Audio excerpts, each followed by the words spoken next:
الرحيم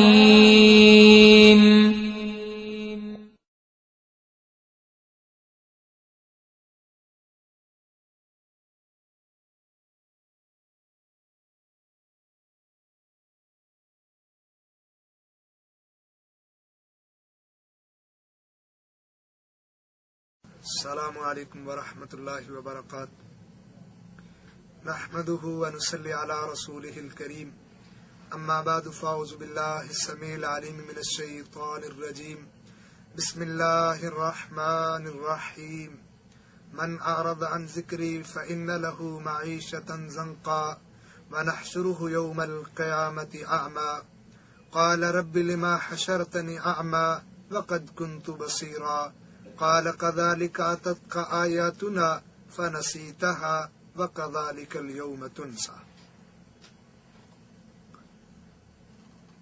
محترم سامعین کرام،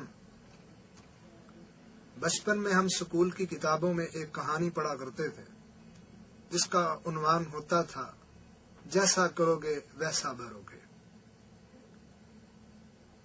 اس کے تحت انہوں نے کئی ایسی کہانیاں لکھی ہوتی تھی جن کا سبھی کا مفہوم یہی تھا کہ جو انسان کسی کے لیے جیسا کرتا ہے ویسا ہی اس کے ساتھ بھی ہوتا ہے، اور جیسا انسان کسی کے لیے کرتا ہے ویسا ہی اس کے ساتھ ہونا لازم ہو جاتا ہے۔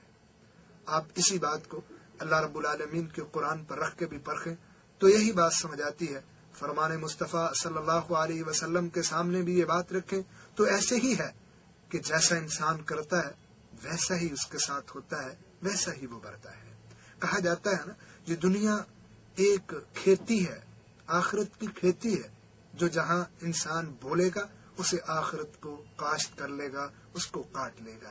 اس لیے ایسا بو کہ کل قیامت کے دن جب تم کاٹو تو تمہارے لیے نفع بخش ہو اور تمہارے لیے نفع مند ہو۔ احباب گرامی، قرآن مجید یہ 16واں سپارہ میں نے آپ کے سامنے آیت تلاوت کی۔ اللہ رب العالمین اس کے اندر پہلی بات جیسا کرو گے ویسا بھرو کا پہلا اصول جو اللہ نے ثابت کیا وہ یہاں بیان فرمایا کہ دیکھو، اللہ فرماتے ہیں من اعرض عن ذکری فإن له معیشة ضنکا، جو دنیا میں ہمارے احکامات کو چھوڑ دیتا ہے اور پس پش ڈال دیتا ہے، ہمارے قرآن کو چھوڑ کر اس سے روگردانی کرتا ہے، اسے بھلا دیتا ہے، اللہ روز قیامت اسے بھلا دے گا۔ یعنی جیسا تو نے کیا ویسا ہی تیرے ساتھ ہوگا۔ اور دنیا کے اندر اللہ اس احکام الہی کو چھوڑنے کی وجہ سے اس کی معیشت کو تنگ کر دیتے ہیں، اس کو روز قیامت اندھا کر کے اٹھائیں گے۔ کیوں؟ دنیا میں اس کو نظر دی گئی تھی، اس نے کچھ دیکھا ہی نہیں، اللہ کے احکامات کو، اللہ کی قدرت کی نشانیوں کو، اللہ کو بھلا دیا اس نے، اللہ نے آج اسے اندھا کر دیا۔ اور یہ پوچھتا ہے اللہ ایسے کیوں ہو گیا؟ دنیا میں تو میں دیکھا کرتا تھا، آج میں آنکھوں سے نبینا کیوں ہو گیا؟ اللہ رب العالمین فرماتے ہیں یہ وہی ہے جیسا تو نے کیا ویسے تو نے بھرا۔ کیوں؟ دنیا کے اندر قال كذلك أتتك آياتنا فنسيتها، دنیا کے اندر تیرے پاس میرے احکامات آئے تو انہیں بھول گیا، وكذلك اليوم تنسى، آج ہم نے تجھے بھلا دیا، جیسا تو نے کیا ویسا تو نے بھرا۔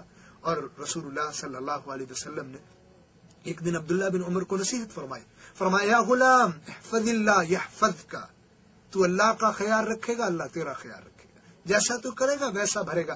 کہیں ایسا نہ ہو آج دنیا کے اندر انسان تو کسی کے ساتھ اچھا کرتا نہیں، اللہ کی عبادت کے لیے اللہ کے سامنے جھکتا نہیں، اور پھر کہتا ہے میرے پر اللہ کی مہربانی نہیں، مجھے تکلیف آ گئی، مجھے پریشانی آ گئی، میرے کاروبار کے اندر پریشانی آ گئی، مجھے پریشانیوں نے گھیر لیا، اللہ کہاں چلا گیا؟ احباب گرامی، جیسا تو نے کیا ویسا تیرے ساتھ ہوا۔ اللہ تو کسی پر ظلم نہیں کرتا۔ حدیث کے اندر رسول اللہ صلی اللہ علیہ وسلم نے اس قانون کو سمجھانے کے لیے کئی ایک مثالیں دی۔ آپ نے فرمایا صحابہ اکرام ارحموا ترحموا، تم کسی پر رحم کرو رب تم پر رحم کرے گا، تم اہل زمین کرو مہربانی، تم اہل زمین پر خدا مہربان ہوگا عرش بری پر، جیسا کرو گے ویسا بھرو گے۔ حدیث کے اندر رسول اللہ صلی اللہ علیہ وسلم کے پاس قرہ بن مادی آئے، کہنے لگے اللہ کے رسول صلی اللہ علیہ وسلم، میرے پاس مسند احمد کی روایت، میرے پاس ایک بکری ہے، میں ذبح کرنے لگا ہوں، میں اس کے ساتھ بھی بڑا رحم والا معاملہ کروں گا۔ آپ نے فرمایا وشاتا ان رحمتہ